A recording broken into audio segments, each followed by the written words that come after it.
यो इमिग्रेसन सम्बन्धी एउटा जानकारी चाहिँ निकै चर्चामा पनि छ अहिले र धेरै नेपालीहरूलाई लागू हुन गइरहेको विषय पनि छ र तपाईँहरूले थाहा नपाउँदै तपाईँहरू इलिगल बनिसक्ने अवस्था हुनसक्छ अथवा रिमुभलको प्रोसेसमा तपाईँहरूको नाम लिस्टेड भइसकेको हुन सक्ने सम्भावना छ। यहाँ एकजना साथीले सोध्नु पनि भएको छ यो I-751 petition for remove condition भन्ने के हो भन्ने कुरा। वास्तवमा जो एउटा चाहिँ अस्थायी ग्रिन कार्डमा हुनुहुन्छ, कन्डिसनल ग्रिन कार्डमा हुनुहुन्छ, उहाँहरूले चाहिँ पर्मानेन्ट रेसिडेन्सीको लागि यो चाहिँ I-751 भन्ने फर्म चाहिँ यदि यो पिटिसन भर्नु भएन भनेदेखि 2 वर्षमा तपाईँहरूको ग्रिन कार्ड स्वतः गएर खारेजीमा जान्छ। कतिपय नेपालीहरूलाई चाहिँ के हुन्छ भने नेपालमा बिहा गरेर यहाँ आउनुभएको हुन्छ अनि अब आफ्नो काम सोधी खेती गरेर बसिरहनु भएको हुन्छ, थाहा नभइरहेको पनि हुनसक्छ होइन, यो अटोमेटिकल्ली ग्रिन कार्डमा परिणत हुन्छ भन्ने पनि भइरहेको हुनसक्छ। त्यो बिचमा चाहिँ थाहा नपाइकन यदि तपाईँहरूको 2 वर्ष गुज्रियो भनेदेखि चाहिँ र हुन त इमिग्रेसन अफिसले पनि तपाईँहरूलाई चिठी काटेर पठाएको हुन्छ कि विभिन्न कुराहरू अपडेट गरेको हुन्छ, त्यो चिठीहरू आएन, एड्रेस चेन्ज भएको छ, के छ कसो छ भन्ने त थाहा हुँदैन नि त। अमेरिका आइहाल्यो ग्रिन कार्ड भइगयो भन्ने मात्र पनि भएको हुनसक्छ। त्यस्तो भयो भने चाहिँ अचानक तपाईँलाई थाहा हुन्छ कि तपाईँको ग्रिन कार्ड सिद्धियो र अब तपाईँ नेपाल गएको टाइम परिदियो भने फर्किँदाखेरि एयरपोर्टमै तपाईँ एरेस्ट हुन सक्नुहुन्छ अथवा त्यहाँबाट फर्काइन सक्नुहुन्छ। तपाईँ चाहिँ तपाईँलाई फेरि अप्लाई गर्न नदिने भन्ने कुरा छ अहिले। र जति पनि मान्छेहरूले अहिले चाहिँ I-751 पिटिसन हाल्नु भएको छ, आफूले विभिन्न किसिमले चाहिँ त्यो कन्डिसन हटाएर पर्मानेन्ट रेसिडेन्सी पाऊँ भनेर, वास्तवमा त्यो यो अप्रुभ भएन, यदि यो पिटिसन अप्रुभ भएन भनेदेखि चाहिँ तपाईँहरू चाहिँ स्वतः रिमुभल प्रोसेसमा जानुहुन्छ। अब रिमुभलमा गइसकेपछि तपाईँहरूले एउटा पिटिसन हाल्न पाउनुहुन्छ, एउटा अपिल हाल्न पाउनुहुन्छ होइन, अहिलेसम्मको व्यवस्था अनुसार।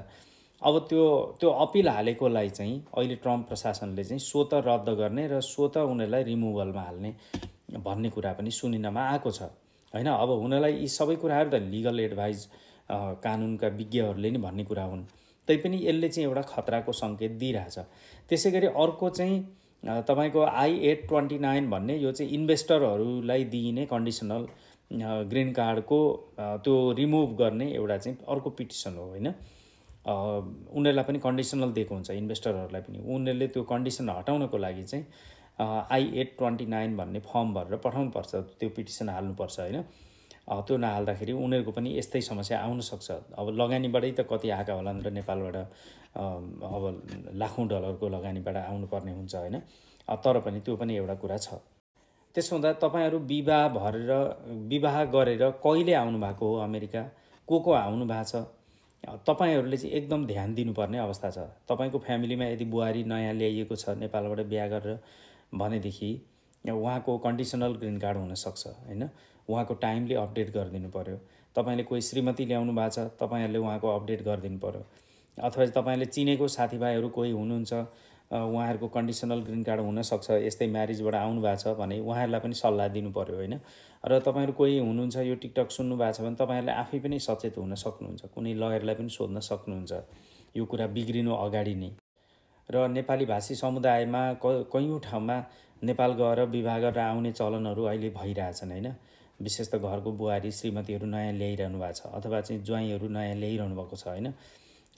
केटा पनि केटी पनि हुनसक्छ, यसमा जोसुकै पर्न सक्छ होइन, कपाल। त्यसले गर्दाखेरि तपाईँहरूले चाहिँ सचेत हुनुपर्ने जरुरी छ। इमिग्रेसनबाट USCISबाट आएका चिठीहरू के छन् कसो छन् ती हेर्नुपर्ने हुन्छ। नभएदेखि चाहिँ समयमै यो I-751 भरेर त्यो कन्डिसन हटाउनको लागि तपाईँहरूले अप्लाई गर्नुपर्ने हुन्छ र बकाइदा राम्रो लयर लगाएर तपाईँहरूले गर्नुहोला। यदि यो I-751 चाहिँ पिटिसन यदि खारेज भइदियो भने तपाईँहरूलाई चाहिँ ग्रिन कार्ड हुँदैन फेरि। बिहा गरेर आएको छ, बच्चा पनि बनिसकेको छ, अब यता यो पिटिसन अप्रुभ भएन भनेदेखि अनि नेपाल फर्किनु परेन त, नभए आइसले समाएरै नेपाल लिएर जान्छ होइन, पठाइदिन्छ। त्यसले गर्दाखेरि चाहिँ यो एउटा क्रिटिकल समस्याको रूपमा नेपाली समुदायमा देखिएको छ र कुनै पनि म्यारिड कपलहरूले तपाईँहरूले चाहिँ राम्रो ध्यान दिनुपर्ने जरुरी देखिएको छ। र जो अलरेडी रिमुभल प्रोसेसमा हुनुहुन्छ अब उहाँहरूलाई चाहिँ निकै डेन्जर जोनमा अहिले पुर्याएको अवस्था छ। अब ट्रम्प प्रशासनले अहिले पछिल्लो ल्याएको अपडेट अनुसार चाहिँ यो फेब्रुअरीदेखि चाहिँ त्यस्ता पिटिसनहरूमा कन्सिडर नगर्ने भन्ने जस्ता कुरा पनि आएको छ अरे।